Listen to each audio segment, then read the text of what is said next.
Saudara seiman yang terkasih dalam Kristus, inspirasi sabda Allah hari ini dari Injil Matius bab 18 ayat 15 sampai 20 mengajak kita untuk saling menasihati.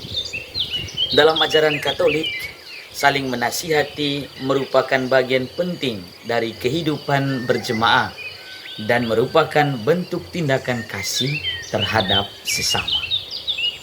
Tujuannya adalah untuk saling membangun, saling menguatkan, saling mengingatkan, saling mendukung dalam perjalanan iman, serta menjauhkan diri dari dosa dan kesalahan. Dan hari ini, Tuhan Yesus sendiri memberikan contoh bagaimana menasihati dengan kasih. Hal ini menunjukkan bahwa menasihati perlu dilakukan dengan penuh kasih sayang dan bukan dengan maksud menghakimi atau merendahkan.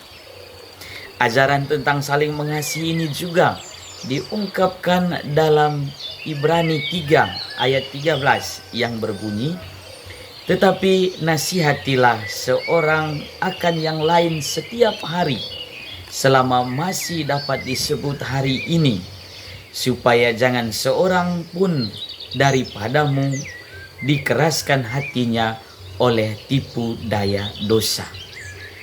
Hal ini menunjukkan bahwa nasihat diberikan selagi masih ada kesempatan untuk saling membantu dan memperbaiki diri. Gereja Katolik menekankan pentingnya saling menasihati sebagai panggilan mewujudkan kasih dan kepedulian terhadap sesama. Tindakan ini bukan hanya untuk memperbaiki kesalahan, tetapi juga untuk saling menguatkan dalam iman dan dalam menghadapi tantangan hidup. Karena itu ada beberapa cara saling menasihati ini. Yang pertama adalah berbicara empat mata. Sebaiknya menasihati secara pribadi atau empat mata, agar orang yang dinasihati tidak merasa dipermalukan atau dihakimi.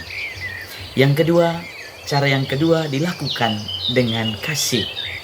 Nasihat harus disampaikan dengan kasih, kelembutan, kesabaran, bukan dengan amarah atau kebencian. Cara yang ketiga adalah fokus pada perbaikan. Tujuan nasihat adalah untuk membantu orang bertumbuh dalam kasih dan memperbaiki diri, bukan untuk mencari-cari kesalahan. Dan cara yang keempat adalah membangun dan menguatkan. Nasihat yang diberikan harus membangun dan menguatkan, serta memberikan harapan dan semangat baru. Karena itu ada beberapa manfaat dari saling menasihati ini. Yang pertama, mencegah dosa. Saling menasihati dapat membantu mencegah sesama dari jatuh ke dalam dosa dan kesalahan. Manfaat yang kedua adalah mempererat hubungan. Tindakan ini dapat mempererat hubungan persaudaraan dan membangun kebersamaan dalam iman. Dan manfaat yang ketiga adalah pertumbuhan rohani.